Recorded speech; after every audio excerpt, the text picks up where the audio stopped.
नमस्कार, मेरे YouTube channel पर आपका स्वागत है। लोकतंत्र का महापर्व चल रहा है। 18वीं लोकसभा के निर्वाचन की प्रक्रिया संचालित की जा रही है। देश के सभी मतदाताओं को इस निर्वाचन प्रक्रिया में अनिवार्य रूप से भाग लेना चाहिए। मतदान हमारा राष्ट्रीय दायित्व है, राष्ट्रीय कर्तव्य है। हम मतदान के माध्यम से हमारे पसंद की सरकार चुनते हैं। इसलिए मतदान प्रक्रिया में आवश्यक रूप से भाग लीजिए, मतदान कीजिए। 18वीं लोकसभा के सदस्यों के निर्वाचन के लिए निर्वाचन प्रक्रिया चल रही है और यह प्रक्रिया 19 अप्रैल 2024 से प्रारंभ हुई और 1 जून 2024 तक चलेगी और इसके मध्य 7 चरणों में मतदाताओं को अपने प्रतिनिधियों का चयन करने के लिए मतदान करना है। मतदान के नतीजे 4 जून 2024 को घोषित किए जाएंगे। इस दिन मतगणना होगी और मतगणना के पश्चात चयनित माननीय सांसदों की घोषणा होगी। मतदान के 2 चरण पूर्ण हो चुके हैं। पहला चरण 19 अप्रैल और दूसरा चरण 26 अप्रैल 2024 को पूरा हुआ। मतदान के पहले और दूसरे चरण में यह देखने में आया कि लोकसभा निर्वाचन के लिए वर्ष 2019 में मतदाताओं ने जो मतदान किया था उसका प्रतिशत 2024 में घट गया, जबकि निर्वाचन आयोग लगातार इस बात के लिए प्रयास कर रहा है कि मतदान का प्रतिशत बढ़े। लोग अपने घरों से निकलें, मतदान केंद्र पर जाएं और अपने प्रतिनिधियों का चयन करें। और इसके लिए निर्वाचन आयोग उन व्यक्तियों के जिनकी उम्र 80 वर्ष से अधिक है या जिनको किसी प्रकार की सहायता की आवश्यकता है, घर पर भी मतदान की सुविधा प्रदान कर रहा है। परंतु जो मतदाता स्वस्थ है उसे मतदान केंद्र पर जाकर मतदान करना है। इसलिए मेरा आपसे आग्रह है कि मतदान का आगामी चरण जो तीसरा चरण है 7 मई 2024 को होगा और इसके बाद 4 चरण और होंगे।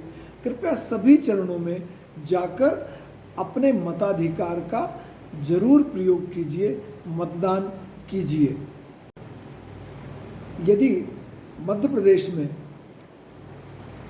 जो अभी निर्वाचन हुए हैं प्रथम और द्वितीय चरण में उसको देखें तो प्रथम चरण में मध्य प्रदेश में लोकसभा की छिंदवाड़ा, मंडला, बालाघाट, सीधी, शहडोल और जबलपुर इन सीटों पर मतदान हुआ।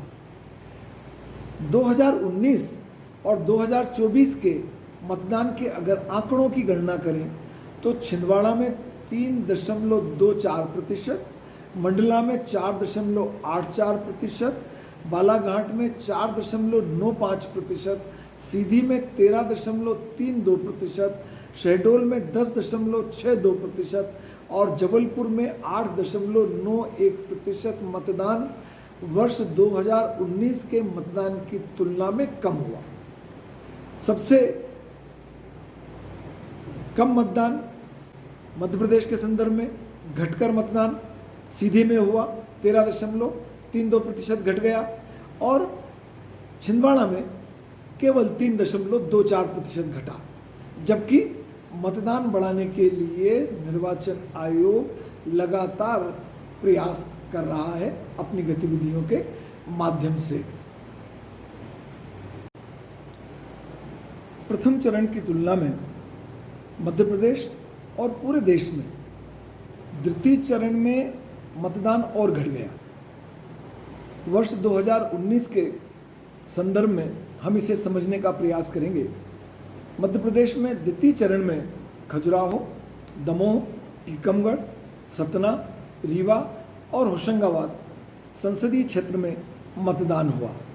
और 2019 के संदर्भ में अगर हम तुलना करें तो हम पाते हैं कि वर्ष 2024 में खजुराहो संसदीय सीट पर 15.37%, दमोह में 12.16%, टीकमगढ़ में 9.38%, सतना में 13.53%, रीवा में 15.31% और होशंगाबाद में 10.73% मतदान कम हुआ। मैं बार बार कह रहा हूँ कि निर्वाचन आयोग इस बात का लगातार प्रयास कर रहा है कि मतदाता मतदान करने के लिए घर से बाहर निकले, अपने मताधिकार का महत्व समझे और अपने चयनित उम्मीदवार को, अपने पसंद के उम्मीदवार को, ऐसे उम्मीदवार को जिसकी नीतियां आपको पसंद हैं, आपको जो पता है कि वो सरकार बनेगी और वह सरकार आपके लिए नीतियों का निर्धारण करेगी, तो आप ऐसे अपने पसंद के उम्मीदवारों को चयन करने के लिए मतदान के लिए आवश्यक रूप से बाहर निकलें। निर्वाचन आयोग बहुत इस बात के लिए प्रयास कर रहा है, पर द्वितीय चरण में पूरे देश में भी और मध्य प्रदेश में मतदान का प्रतिशत बहुत अधिक गिर गया। खजुराहो सीट पर 15.37% 2019 की तुलना में, और लगभग द्वितीय चरण में सभी सीटों पर 10% कम मतदान हुआ। कृपया ऐसा मत कीजिए, अपने मताधिकार को पहचानिए, यह बहुत महत्वपूर्ण अधिकार है और इसका अनिवार्य रूप से प्रयोग कीजिए। मतदान करने के लिए घर से बाहर निकलिए। मतदाता क्यों मतदान करने के लिए घर से बाहर नहीं निकल रहा है? क्या गर्मी का मौसम है? क्या विवाह समारोह के कारण? व्यापार, मनोरंजन, यात्राएं, बहुत सारे कारण हो सकते हैं जिसके लिए मतदाता, आप और हम मतदान करने के लिए घर से बाहर नहीं निकल रहे हैं। पर ध्यान रखिए, कारण कोई भी हो, यह हमारा महत्वपूर्ण राष्ट्रीय दायित्व है, कर्तव्य है। कितना ही कष्ट हो, हमें सहन करना है और मतदान करना बहुत ज़रूरी है, क्योंकि इस मतदान के माध्यम से हम पर शासन करने के लिए उन माननीय सदस्यों का चयन करेंगे जो आगामी 5 वर्षों तक केंद्रीय सरकार के माध्यम से हम पर शासन करेंगे और उनकी नीतियां, केंद्रीय सरकार द्वारा बनाई गई नीतियां हमारे व्यक्तिगत, पारिवारिक, सामाजिक और राष्ट्रीय जीवन को प्रभावित करती हैं।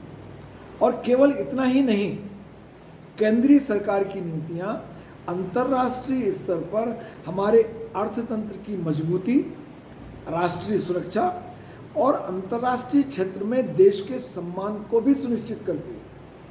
इसलिए हम हमारी इच्छा के अनुसार हम पर शासन करने के लिए उन शासकों का चयन करें जिनकी नीतियां हमें पसंद हों, जिनके घोषणा पत्र की बातें हमारे मन को छू रही हों, और इस सब के लिए मतदान करना आवश्यक है। कृपया अपने राष्ट्रीय दायित्व का निर्वहन कीजिए। यदि आपने और मैंने, आपने और हमने मतदान की प्रक्रिया में भाग नहीं लिया, मतदान नहीं किया, तो कल यदि सरकार की नीतियां हमारी इच्छा, आपकी इच्छा के अनुसार नहीं हुई, तो हम उसका दोष किस पर डालेंगे? किसी पर नहीं डाल सकते, हम स्वयं दोषी होंगे। और इसलिए मतदान बहुत आवश्यक है। मतदान के दिन शासकीय सेवकों को पूरे दिन का अवकाश मिलता है और अन्य संस्थानों के द्वारा भी अपने संस्थानों में कार्य करने वाले कर्मचारियों को कुछ घंटे का अवकाश मतदान के लिए दिया जाता है। यह अवकाश पर्यटन, मनोरंजन, धार्मिक और पारिवारिक यात्रा, सामाजिक समारोह या सामाजिक यात्रा में भाग लेने के लिए नहीं है। ये केवल और केवल आपके राष्ट्रीय दायित्व को निर्वाह करने के लिए प्रदान किया जाता है। ध्यान रखिए, मतदान केंद्र पर जब आप मतदान के लिए जाएं तो वहाँ आवश्यक सावधानियां रखें। मतदान की गोपनीयता को बनाए रखें, मतदान दल के निर्देशों का पालन करें। आप किसे मत दे रहे हैं मतदान प्रक्रिया के माध्यम से, इसे आप वहाँ से प्रदर्शित नहीं कर सकते। आप वोटिंग मशीन की फ़ोटो नहीं खींच सकते। बाहर आकर आप बता सकते हैं किसी को कि मैंने किसको मतदान किया है, पर मतदान की जो प्रक्रिया में जिन यंत्रों का प्रयोग हो रहा है वहाँ आप किसी भी प्रकार का फ़ोटो या वीडियो मत बनाइए। वहाँ मतदान की गोपनीयता को बनाए रखना बहुत आवश्यक है, और अगर आप ऐसा नहीं करते हैं तो ये दंडनीय अपराध है। जब आप मतदान करने के लिए जाते हैं तो अपना वोटर आईडी कार्ड लेकर जाइए, पर्ची लेकर जाइए, और अगर आपके पास वोटर आईडी कार्ड नहीं है तो मतदान करने के लिए जो आवश्यक माध्यम निर्वाचन आयोग द्वारा स्वीकृत किए गए हैं उनमें से किसी एक को भी उसकी मूल प्रति को लेकर जाइए। ध्यान रखिए, आप जब मतदान करेंगे तो मतदान इलेक्ट्रॉनिक वोटिंग मशीन के माध्यम से होगा, और उस इलेक्ट्रॉनिक वोटिंग मशीन में आप के समक्ष जो संसदीय क्षेत्र के उम्मीदवार हैं उसकी सूची होगी वहाँ, और सामने एक बटन होगा। आप जिस भी उम्मीदवार के पक्ष में वोट डालना चाहते हैं आपको उस बटन को दबाना होगा, और जब आप बटन दबा देंगे तब पास में ही एक वीवीपैट लगा हुआ है। उस वीवीपैट पर एक पर्ची प्रदर्शित होगी, और ये पर्ची केवल 7 सेकंड तक दिखेगी, और इस पर्ची में ये प्रदर्शित होगा कि आपने जिसे वोट दिया है वो दिखेगा। अगर आपने जिसे वोट दिया है वो नहीं दिखता है तब आप पीठासीन अधिकारी को इसकी सूचना दे सकते हैं। आप वीवीपैट को देखकर, वो वीवीपैट की पर्ची को देखकर यह सुनिश्चित कर सकते हैं कि आपने जो मतदान किया है वो सही मतदान हो गया। यदि आपने जो मतदान किया है और पर्ची में जो दिखा उसमें अंतर पाते हैं तो पीठासीन अधिकारी को सूचित कर दीजिए, परंतु ध्यान रखिए कि आपने अकारण ही यदि मतदान की निष्पक्षता पर आरोप लगाया है तो यह दंडनीय अपराध है, क्योंकि आपके द्वारा ऐसा कहने पर कि मैंने जिसे मतदान किया उसे मत नहीं मिला, मतदान की प्रक्रिया को रोककर वह कार्रवाई पूर्ण की जाती है जिससे यह सुनिश्चित किया जा सके कि वोट उसी को जा रहा है जिसको दिया जा रहा है, और यह पूरी प्रक्रिया आपके माध्यम से ही होती है। और यदि आपने जब वोट डबल से वोट डाला और वो व्यक्ति सही व्यक्ति को चला गया तो इसका मतलब होगा कि आपने झूठा आरोप लगाया, और यह दंडनीय अपराध है। इसलिए मतदान करते समय आप जब मतदान कर दें तत्काल वीवीपैट पर देखिए, 7 सेकंड के लिए वहाँ एक पर्ची प्रदर्शित होगी, और उससे ये सुनिश्चित कर लीजिए कि आपने जिसे मतदान किया है मतदान उसी को हुआ है, मतदान उसी को गया है। ध्यान रखिए, मतदान बगैर जाति, धर्म या अन्य किसी प्रकार की बात को भी ध्यान में रखे हुए बगैर निष्पक्ष रूप से कीजिए। किसी भी प्रकार के लालच में मत आइए। वो धन का लालच हो सकता है, वस्तुओं का लालच हो सकता है, किसी भी प्रकार का लालच हो सकता है। किसी भी प्रकार के लालच में मत आइए, प्रलोभन में मत आइए, और निष्पक्ष मतदान कीजिए। निष्पक्ष मतदान करना मतदान करने के समान ही बहुत जरूरी है। अब मैं आपसे अनुरोध करता हूं कि यदि आप मेरे चैनल पर नए हैं तो कृपया मेरे चैनल को सब्सक्राइब कर दीजिए। इसके पश्चात हम अगली स्लाइड में एक छोटा सा वीडियो देखेंगे जो हम सबको मतदान के लिए प्रेरित करेगा। आपका बहुत धन्यवाद।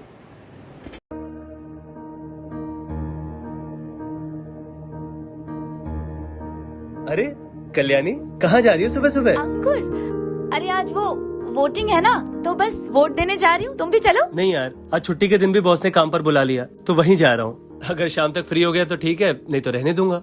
लेकिन तुम कहाँ जा रही हो परेशान होने?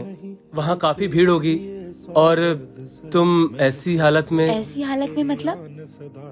तुम्हें पता है अंकुर, मेरा आंखों से ना देख पाना, अंधा होना मेरी दिव्यांगता नहीं है। लेकिन अगर इस देश में रह के इस देश के हित के लिए मैं वोट ना दे पाऊँ ना, तो असल में मेरी दिव्यांगता वो होगी। और जो भी नागरिक इस देश में रह के देश के लिए वोट नहीं देते हैं ना, दिव्यांग वो है, मैं नहीं। खैर, तुम ऑफिस जाओ, मैं जाती हूँ। क्या हो गया? वोट देने नहीं चलना है? तेरी मिट्टी में मिल जावा, गुल बन के मैं खिल जा।